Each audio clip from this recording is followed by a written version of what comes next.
Alright guys, what's up?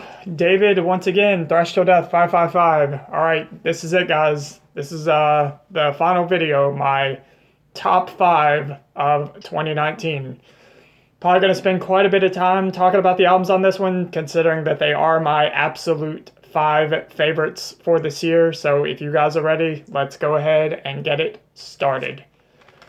First up is Coffins with Beyond the Circular Demise. This is released on Relapse Records. This is their 6th full-length album. Man, I've talked to you guys several times about how much or how big of a fan I am of Coffins. One of my absolute favorite bands, one of my favorite metal bands from Japan in general. I was eagerly awaiting this, highly anticipating it, couldn't wait for this to come out, and I thought, there was a couple of times where I thought they were going to release it back in 2018, but it never happened. But now we finally have the new Coffins album, and it is fucking glorious. It's everything I want from Coffins: the crushing death doom, the punky attitude and energy, fantastic, doomy, heavy, crushing riffs. The vocals are just, growls from hell. I love this guy's vocal style. It's a little quiet in the mix at times, but that's kind of how the vocals have always been in a Coffins album, so I'm pretty used to that at this point. But yeah, I can't say enough good things about Coffins. I can't say enough good things about this album. The production is also fucking fantastic. The fucking pounding, thumping, thick, thunderous bass, that,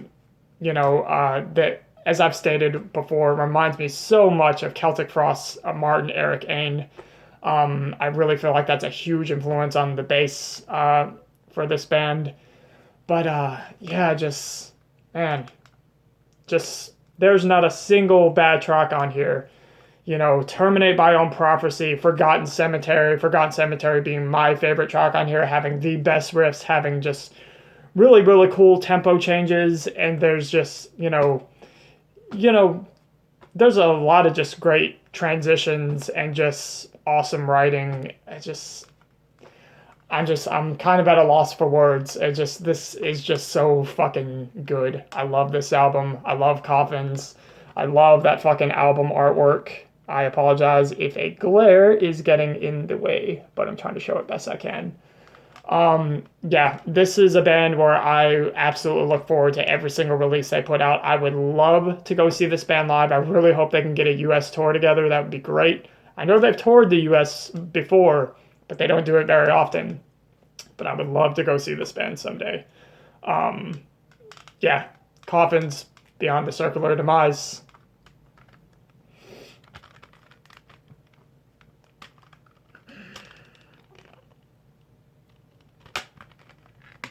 Amazing.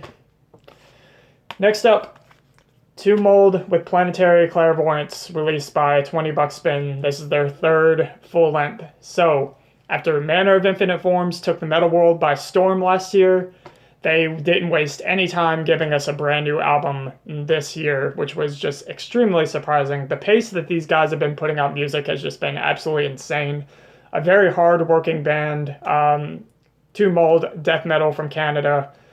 And Planetary Clairvoyance, while it's got a few similarities to Manner of Infinite Forms, I would still say this is a very different album. The production doesn't sound like Manner of Infinite Forms. It still has the modern dissonance to it, but obviously there's a huge sci-fi theme, as you can tell with if you read the lyrics, see the song titles, and the cover. The cover, as I previously stated, looks like something from Aliens. But just Two Mold bring us another fantastic death metal album, packed full of amazing riffs, and the solos. They really bring the solos into the light more on this, and it's a bit more. The guitar work is a bit more angular, a bit more complex on here, almost going into progressive territory a little bit. Not to the point where I would call this progressive death metal, so don't let that scare you off. This is still very much old school, style death metal here, but also some, it's really a death metal album that can appeal to the old school death metal fans and more fans of the modern death metal. So they've got one foot in the past and one in the present. And I think that's just something with Tumult that's appealing to so many people right now, is just they can appeal to different crowds for the death metal fan base. But just no matter what kind of death metal you're into, I highly, highly recommend this.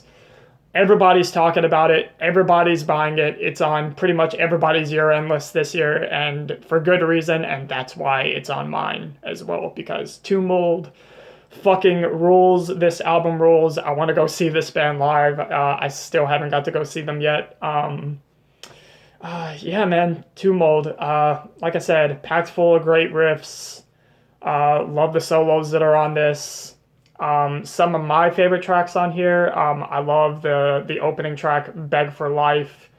They Grow Inside or Planetary Clairvoyance. They Grow Inside Part 2, which is kind of a sequel to the They Grow Inside track on Primordial Malignity, I would assume. And the closing track, Heat Death, is also really, really cool. And the interludes also have these... the interludes are also really cool. Just they've got these sci-fi themed sort of pieces that are filled with atmosphere and ambience, so that's something else that this album has, is some atmosphere to it, which is really cool.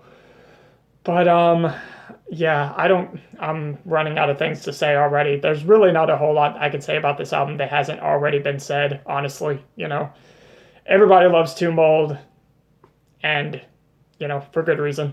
So I think I'm going to shut up now. But yeah, Tumult, Planetary Clairvoyance, fucking amazing. And yeah, so many different sci-fi death metal albums this year, from Nocturnus, from Nucleus, these guys, and there's another one that we're about to talk about here in a minute. I wonder what that's going to be. But yeah, excellent, fucking amazing. If you like death metal and you haven't heard this yet, what the fuck are you doing? Go listen to it right now. Next up, Blood Incantation with Hidden History of the Human Race, to release on Dark Descent. Another album that is pretty much on everybody's year-end list this year. And once again, for good reason. This album's really, really fucking good. I was highly anticipating this. It was definitely one of my most anticipated albums of the year. It's just another one where I have not seen anybody say anything negative about it. Everybody loves it. I obviously love it because it is in the top 5, but I am going to say this. While I do think the material on this is just as strong as anything on Starspawn, I gotta say that I still prefer Starspawn over this. And the reason for that is because I prefer the overall mix and production on Starspawn, especially with the drums. The drums are my biggest gripe on this. They're played very well. The double kick sounds great. The blast beats sound great. But the snare sound is just, it's a little too clickety-clackety sounding for my taste. It's a little too thin. I would have preferred it to be much more thicker sounding. But, it's a pretty minor complaint, but it's definitely, I definitely can't help but feel that it could have been a little bit better sounding. But as I said, as far as the material goes, it's just as strong as anything on Starspawn, but I still prefer Starspawn over this. But it's still a very worthy follow-up to Starspawn. Excellent songwriting. The music has gotten they really increased the technicality a lot more on this within the guitar work, and just even the bass and the drums, just the technicality with all the instruments has increased on this, where it comes very close to where it could be in tech death territory, but not quite. This is still just really good, old school sounding, atmospheric, spacey death metal. Of course, the Time Ghoul comparisons are completely spot on. They're definitely here. And, I definitely see a lot of people that are calling this a Time Ghoul ripoff. I don't agree with that. I still think Blood Incantation had those influences, but they're still doing something that is entirely their own. Great vocals, echoey, and just, the same vocals that you know and loved on Starspawn are still here. Slave Species of the Gods just kicks off the album in a really, really cool way. I actually got to hear this song live before I heard it on this album. So really cool to hear the comparisons, to what it sounds like live and sounds like on here. The Giza Power Plant is something I also got to hear before this album. I watched a video on YouTube of them playing live and they played it. So they've been playing that song for maybe like a year or two before they made this album. Another fun fact about the Giza Power Plant, this was actually going to be on a split that they were supposed to do with Catalyst, but that never happened for whatever reason. So we got it on this album. Inner Paths to Outer Space is a very cool, spacey, probably the most atmosphere-filled track on here, where it's very calm, soothing at first, but then it goes right into a death metal ripper towards the end of it and gives us some really, really cool crushing riffs. And the final track, From the Dream of Existence to the Multidimensional Nature of Our Reality, Mirror of the Soul. 18 minutes, an epic, spacey, atmospheric death metal track. Probably one of the best songs that they've ever written. This is a song that really, really takes you on a journey. It's kind of like a part 1 and part 2, where they link together, and it's just really, really pieces and ties everything together really, really well. And it's definitely a great, great track to close out the album. But yeah, Blood Incantation, Hidden History of the Human Race, amazing. Can't wait to hear what they do after this. This is a band that is just, I think, going to continue to get bigger and bigger. I mean, they've already got a lot of recognition as of right now, especially doing this massive tour that they just did with Immolations. So yeah, you're going to be hearing a lot about Blood Incantation in the next coming years, guaranteed. So yeah, Blood Incantation, Hidden History of the Human Race. Amazing. Next up, Diabolic Night with Beyond the Realm. This is their debut full length on High Roller Records. Amazing fucking speed metal from Germany, and this might be the best combination of black metal, speed metal, and heavy metal that I have heard yet.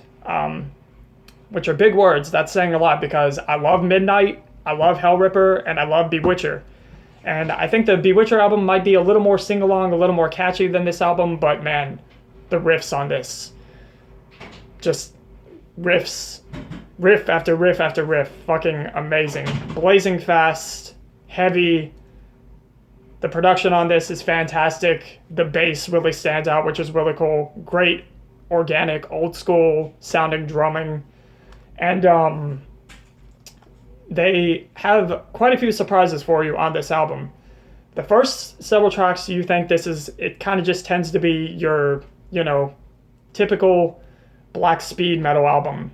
I mean, like I said, it's still amazing as far as like the riffs go and everything, and it's still definitely a standout for black speed. But then you get to the track Odyssey, which it has this, this clip with this sound of thunder and lightning, and then you go into this classical piece and it just sounds like something that's like straight out of fucking Fantasia or something. It blindsides you. It comes out of nowhere, but it's just a really, really cool addition to the album, and it gives a speed metal album atmosphere, which is not something you see too often and something I don't think that's very easy to do. But Diabolic Night really, really does it here with this album. And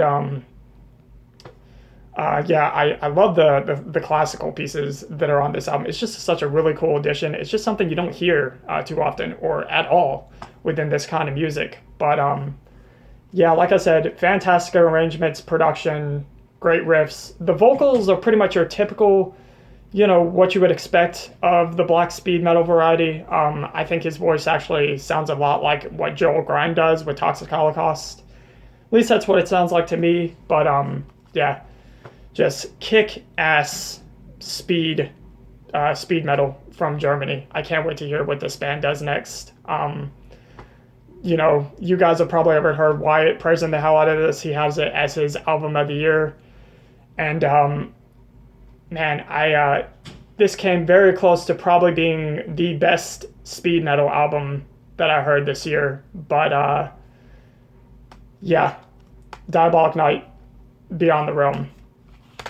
And it was definitely a standout for speed metal this year, and definitely came very close to being the best. But there was one album that came along and thwarted that attempt. It was released back in April, around my birthday, and ladies and gentlemen, my favorite album of 2019 is Chevalier or Chevalier. Chevalier is how I say it, with Destiny Calls, released on Gates of Hell Records, their debut full length. Where do I begin with this? This album is fucking amazing. This really put traditional heavy metal back on my radar, which is why I listened to so many traditional heavy metal, speed metal albums this year. It was because of this. While I love extreme metal, I love death metal and thrash metal and all that stuff, classic heavy metal is something that I love just as much. And albums like this really reminded me of why that is. Just... man. Hold on.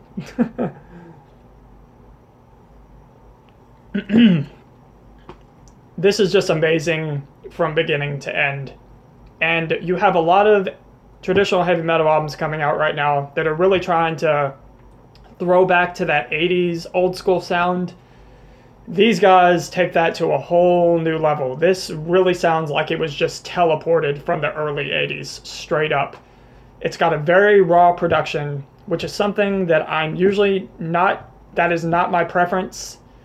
But the raw production absolutely works for this album, and to be honest, I don't see how it could have worked any other way. It's absolutely perfect for this record. The guitar work is fucking amazing on here. The solos are so goddamn good, so catchy, so just kick-ass sounding. Emma's vocals, she is probably one of the best new vocalists within this new wave of traditional heavy metal that's going on right now. She has power, she's got range, she's just got everything you would want out of a great heavy metal vocalist. Yeah, her vocals are definitely one of the highlights on here, and I can't help but hear, I don't know if anybody's going to agree with me on this, but one thing that I really hear as an influence on her voice, I hear a lot of 70s era young Geddy Lee in her voice. It really, really reminds me a lot of that. I can definitely hear that in her voice. But yeah, so Emma's vocals are fantastic, great guitar work, awesome riffs, and the interludes also give it some mysterious, mystical kind of feeling, gives it some atmosphere, kind of just, like this Diabolic Night album did. So yeah, like I said, just any speed metal album that can give you some atmosphere is really unique and really different to me. What else? Oh, the bass. The bass is very, very standout. It almost sounds like it's doing something technical, but it's really, really not. It's just really, it just really stands out and just completely fits what everything on this the music that this album is doing. This album just has me so excited to talk about it that I'm just kind of fumbling at my words and losing things to say, but yeah, man, I fucking love this album. This is definitely one of the best traditional heavy metal albums maybe that I have ever heard, even if you include the 80s and 90s and the 2000s. It still might just be one of the best I've ever heard in general. Standout tracks to me, the whole fucking album honestly could be a highlight, but if I had to pick a few, Stormbringer, In the Grip of Night, Road of Light, and I think I would also have to throw the closing track, A Warrior's Lament, in there. But medieval, fantasy themed, and also has a very epic sound to it. I love the echoing effect that the drums have, like when they have those just really big hits when they do the toms. Yeah, just that echoing effect that the drums have on here is just really, really cool and adds to that epic sound of the album. I think I'm going to shut up now. I'm running out of things to say, but, I'm also representing them on my shirt that I'm wearing. Yeah, that was on purpose for when I was doing this video. But yeah, Chevalier, Destiny Calls, absolutely amazing. And easily my #1 favorite for 2019.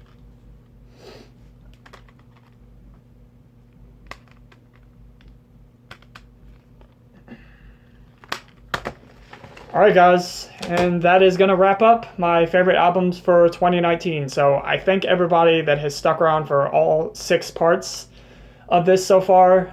I hope you enjoyed it. You better have fucking enjoyed it. I put a lot of work into it. No, I'm just joking. Thank you all so much for watching, continuing to subscribe, to like, to comment. And as I said, be sure to tell me what albums you enjoyed this year. Did you have any disappointments this year? Let me know in the comments. I want to hear about it.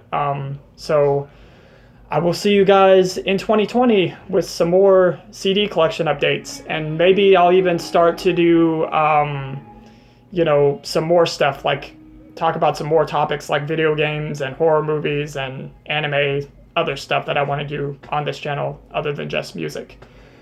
But until then, Happy New Year, and have a good one.